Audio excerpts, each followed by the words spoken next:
नमस्कार दोस्तों, आपके अपने चैनल आपकी अपनी कहानियों में आपका स्वागत है।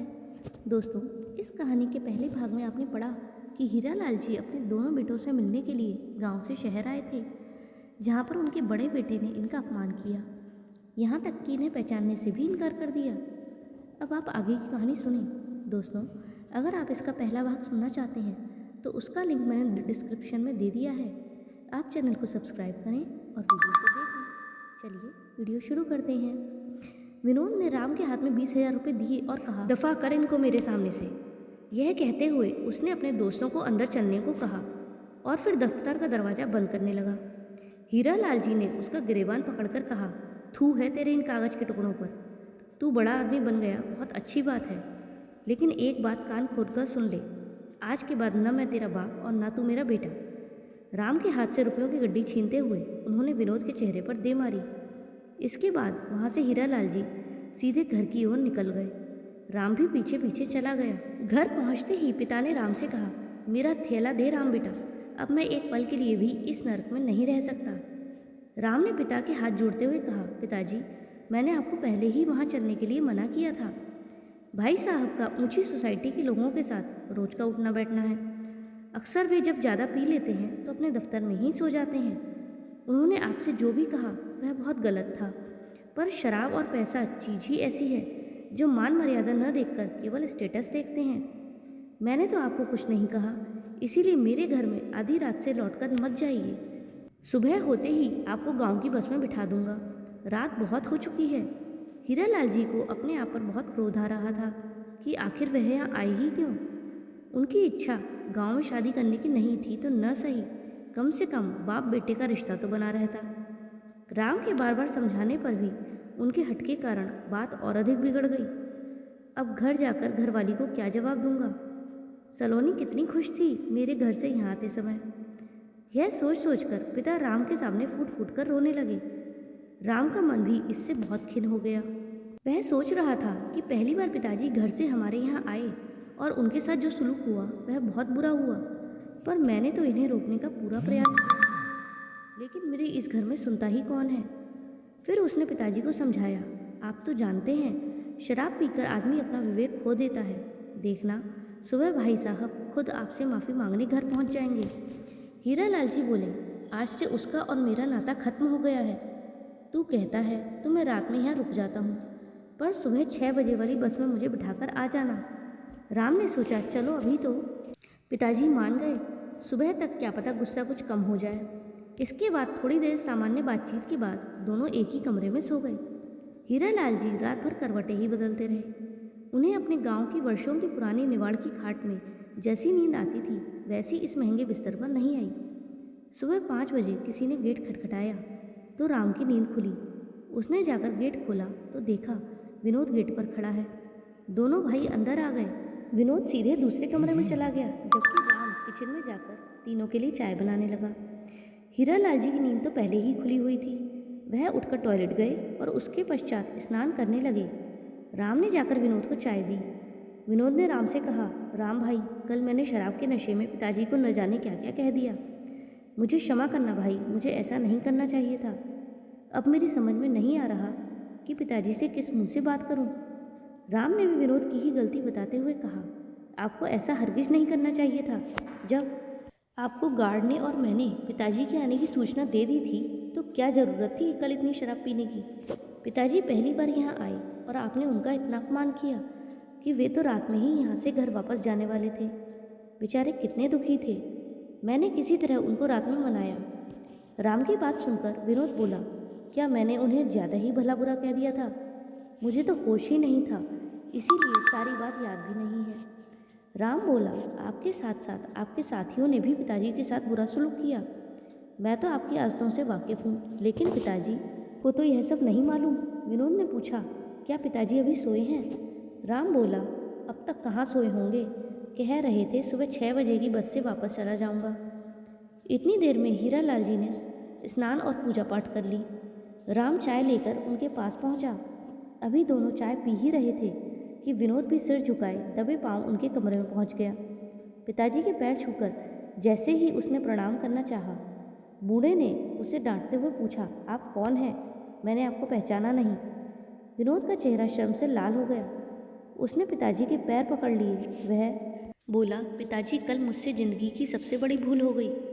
मैंने नशे में आपको जो बुरा भला कहा, उसके लिए आपसे माफ़ी मांगने आया हूँ। हीरालाल बोले, विनोद साहब, तू ये समझ, कल ही तेरा बाप तेरे लिए मर गया। अब तेरा मेरा कोई संबंध नहीं। हीरालाल गरीब जरूर है, लेकिन उसकी इज्जत तुझ जैसे शराबी कबाबी से अभी भी कहीं अधिक है। दूर चला जा मेरी नज़रों से।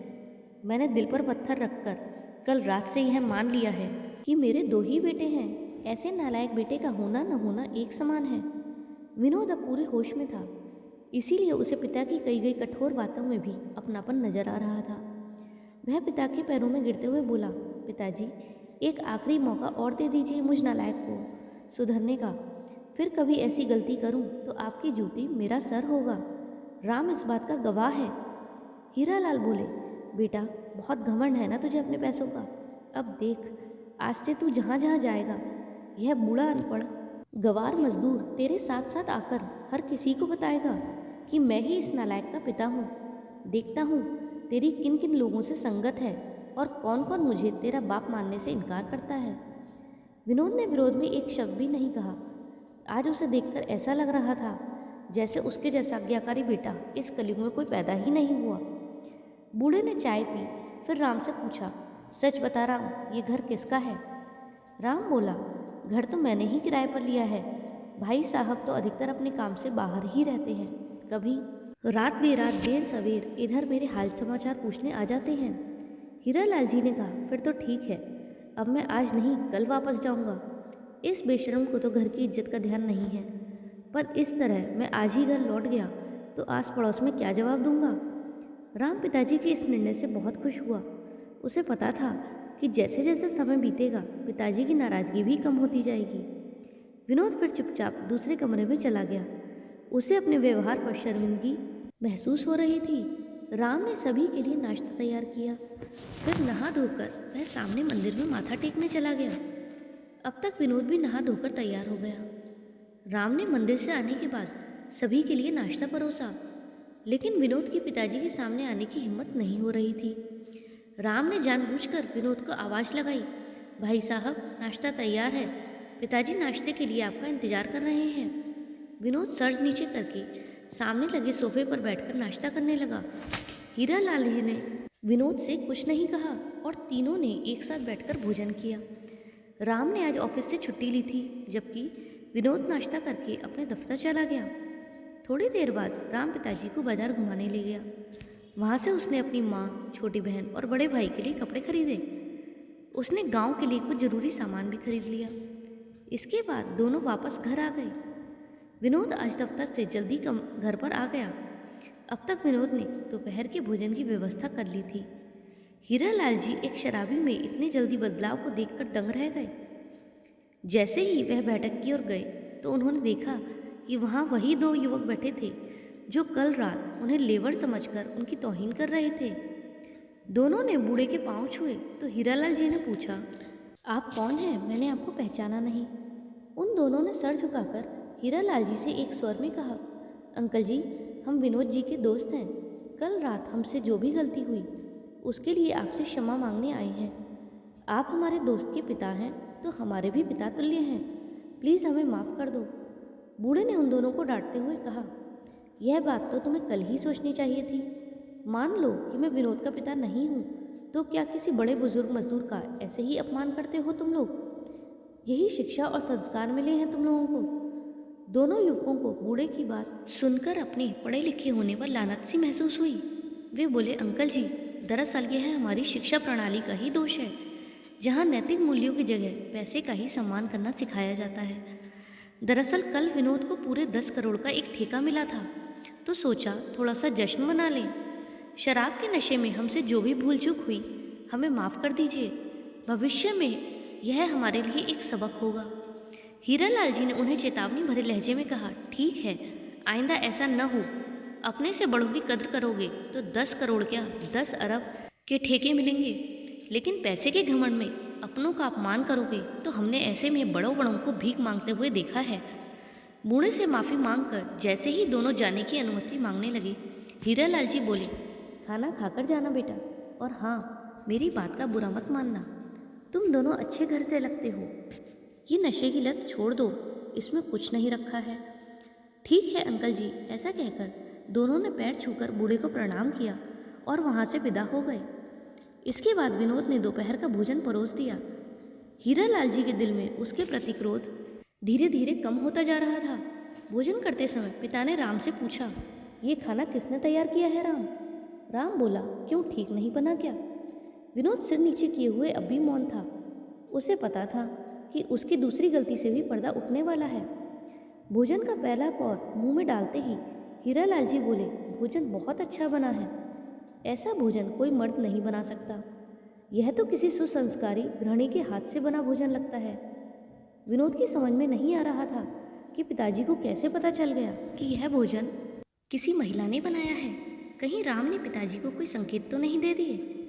राम ने पिताजी के तर्क पर प्रश्न चिन्ह लगाते हुए कहा, क्या रात का भोजन अच्छा नहीं बना था पिताजी?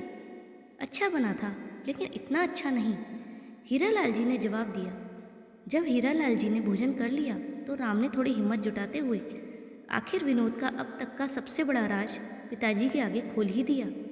उसने अपनी उंगलियां चाटते हुए चटकारे लिए और पानी का गिलास गटकने के बाद इत्मीनान से कहा, पिताजी आपने बिल्कुल सही पहचाना। यह भोजन आपके सुपुत्र ने नहीं बनाया है। यह भोजन आपकी होने वाली बहू के हाथों से तैयार किया गया है। पिता को राम द्वारा कही गई बात मजाक प्रतीत हुई। वह बोले, हाँ, आजकल समाज में ऐसा भी चल रहा है। बच्चे चुपचाप शादी कर लेते हैं। माँ बाप को तब पता चलता है जब नाती पोते हो जाते हैं। यह सुनकर राम का भय कुछ कम हुआ। आखिर उसने पिताजी को सच बताना ही उचित समझा। वह बोला, अभी बात इतनी आगे बढ़ी नहीं है, लेकिन आपके बड़े बेटे ने अपने लिए जीवन संगिनी ढूंढ ली है। यह भोजन आपकी होने वाली बहू ने ही तैयार किया था। आपकी इजाज़त हो तो सामने पड़ोस वाला मकान उनके मामा लोगों का ही है। शाम को ही उनके घर जाकर आप भी एक बार होने वाली बहू को देख लें। 4-5 महीने से वे उन्हीं के साथ रहती हैं। यहीं के एक कॉलेज में कोई कोर्स करने गांव से आई हैं। मथुरा के आसपास के किसी गांव की रहने वाली हैं। उनके भाइयों से आज सुबह आप मिल भी चुके हैं।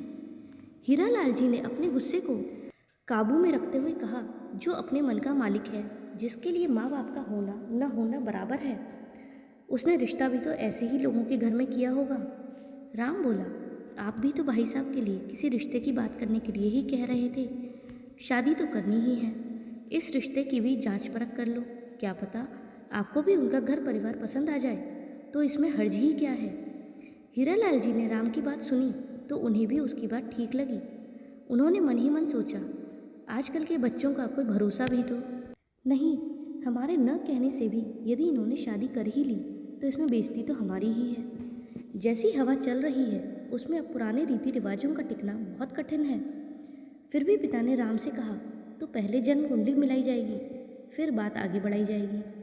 लड़की देहरादून में पढ़ लिख रही है तो घर परिवार तो ठीक ही होगा। ऐसे शराबी को देखकर भी यदि उसके भाई अपनी बहन की शादी इससे करवाना चाहते हैं तो यह उनकी मर्जी है। यह सुनकर विनोद की अब तक अटकी हुई सांस दिल तक पहुंच गई। एक संभावित कलह को राम ने जिस तरह आसानी से सुलझा दिया, वह एक भाई ही अपने भाई के लिए कर सकता है। उसने राम को दूसरे कमरे में बुलाया। फिर शाम की तैयारी के लिए दोनों के बीच विचार विमर्श हुआ। राम पिताजी को नाई की दुकान पर ले गया। नाई ने पिता के बाल काटकर उनकी हजामत की। विनोद पिताजी के लिए नई धोती कुर्ता, टोपी एवं जूते खरीद कर ले आया। लड़की के घर वालों को संदेश भिजवा दिया गया कि शाम को विनोद के पिताजी होने वाली बहू को देखने आ रहे हैं। लड़की के मामा लोगों ने लड़की के गांव में फ़ोन करके संदेशा भिजवा दिया कि जमरिया के हीरालाल जी अपने बड़े बेटे के लिए मधु की बातचीत करने आ रहे हैं। इस पर लड़की के पिताजी स्वीकृति देते हुए बोले कि उनके लड़के के लिए तो हम लोगों ने लड़की की जन्म कुंडली पहले से ही भेजी हुई है। जन्म कुंडली मिल भी चुकी है, बस रिश्ते के लिए लड़के की हाँ करने की देरी है। हीरालाल जी का परिवार बहुत अच्छा है। वे बड़े नेक और सज्जन व्यक्ति हैं। हो सकता है उनको पता चला हो कि लड़की भी देहरादून में है, अपने मामा के घर में पढ़ाई कर रही है। अच्छा होगा लड़का लड़की भी एक दूसरे को देख लेंगे। मामा जी बोले, जीजा जी, लड़का लड़की पहले से ही एक दूसरे को जानते हैं। नया ज़माना है, अब वह पुराना ज़माना थोड़े ही है। चलो यह भी ठीक हुआ कि आप भी उनसे परिचित हैं, वरना कहते कि मुझसे पूछे बिना बिना ही रिश्ता तय कर दिया। शाम को हीरालाल जी, विनोद एवं राम अपने पड़ोस में रहने वाले विशंबर के घर पहुंच गए। उन्होंने बड़ा ही आलीशान मकान बनवा रखा था। घर पहुंचते ही पूरे रीति रिवाज से हीरालाल एवं दोनों लड़कों की खातिरदारी हुई। बातचीत से मालूम हुआ कि लड़की के पिताजी मथुरा के पास के गांव के हैं और उनका नाम जयप्रकाश है। हीरालाल जी यह सुनकर बहुत खुश हुए, क्योंकि यह इष्ट देव का आशीर्वाद ही था, या यूं कहिए कोई संयोग था कि इसी लड़की से रिश्ते की बात तो विनोद के लिए चल रही थी। हीरालाल जी का परिवार एक हफ्ते से इसी रिश्ते को करवाने के लिए तो परेशान था। थोड़ी ही देर में मधु सभी मेहमानों के लिए चाय लेकर आई। उसकी शालीनता एवं चेहरे पर शर्म के भाव ही उसके संस्कारी होने का परिचय दे रहे थे। मधु ने हीरालाल जी के पैर छुए और शर्माती हुई दूसरे कमरे में चली गई। रिश्ता तो पहले से ही तय हो चुका था। हीरालाल जी ने राम से कहा, वे दोनों लड़के कहाँ हैं जो सुबह मुझसे मिलने आए थे? राम बोला, वे दोनों अपनी बहन के होने वाले ससुर से शर्मा रहे हैं। फिर रात्रि का भोजन हुआ। लड़की का पूरा परिवार भी इस संयोगपूर्ण मिलन से बहुत खुश था। मंगनी की तिथि लड़की के पिता से फोन पर ही तय कर ली गई। उसके बाद हीरालाल जी अपने दोनों लड़कों के साथ वापस राम के घर आ गए। घर पर पहुंचकर पिताजी ने विनोद से पूछा, बेटा तूने चिट्ठी में जो बातें लिखी थी, पता है उनके कारण एक सप्ताह से घर में तनाव का माहौल बना हुआ है। सब लोग परेशान हैं, जबकि यह तो एक खुशी की बात थी। एक बात का जीवन में हमेशा ध्यान रखना कि किसी के भी माता पिता अपने बच्चों का कभी भी बुरा नहीं चाहते। विनोद मौन खड़ा था। उसने एक बार फिर पिताजी के पैर पकड़कर उनसे क्षमा मांगी। इसके बाद राम और विनोद ने पिताजी से 1-2 दिन देहरादून में रुकने का आग्रह किया। तब हीरालाल जी बोले, नहीं, मैं कल सुबह ही चला जाऊंगा। घर में तुम्हारी माँ और भाई बहन को चिंता लगी होगी। वैसे भी अब सब ठीक हो गया है। ईश्वर ने चाहा तो आने वाली बसंत पंचमी के दिन इनकी मंगनी कर दूंगा। पर एक बात का ध्यान रखना, मंगनी और शादी दोनों ही गांव से ही होंगी। दोनों ने पिता की कही बात का समर्थन किया। अगली सुबह दोनों भाई हीरालाल जी को बस में बिठाने के लिए उनके साथ बस स्टेशन गए। अपनी सीट पर बैठकर हीरालाल जी ने राम और विनोद को अपने पास बुलाकर कहा, देखो बेटा, जो हुआ सो हुआ, आगे अपनी होशियारी से काम करना। इस बात का भी ध्यान रखना कि किसी की बेटी का हाथ थामने से पहले एक इंसान को उसके भविष्य के बारे में भी सोचना जरूरी होता है। तभी कंडक्टर ने सीटी बजाकर ड्राइवर को गाड़ी चलाने का संकेत दिया। दोनों भाइयों ने पिता के पैर छूकर उनका आशीर्वाद लिया और बस से नीचे उतर गए। शाम को हीरालाल जी अपने घर पहुंचे। उन्होंने अपनी पत्नी एवं बच्चों को सारा हाल समाचार सुनाया। घर के सभी सदस्य इस बात से प्रसन्न थे कि विनोद ने पिता की बात का मान रख लिया। हीरालाल जी शहर से फल और मिठाई लेकर गए थे, सो गांव में फल और मिठाई बांटते हुए सलोनी खुशी से झूम रही थी। इधर विनोद भी इस बात से प्रसन्न था कि उसकी खुशी के लिए पिताजी ने उसकी सभी गलतियों को माफ़ कर दिया। दोस्तों, आपको हीरालाल जी का फैसला कैसा लगा? अपनी राय कमेंट बॉक्स में ज़रूर दीजिएगा। वीडियो अगर अच्छी लगी हो तो वीडियो को लाइक और शेयर और सब्सक्राइब करना मत भूलिएगा। धन्यवाद।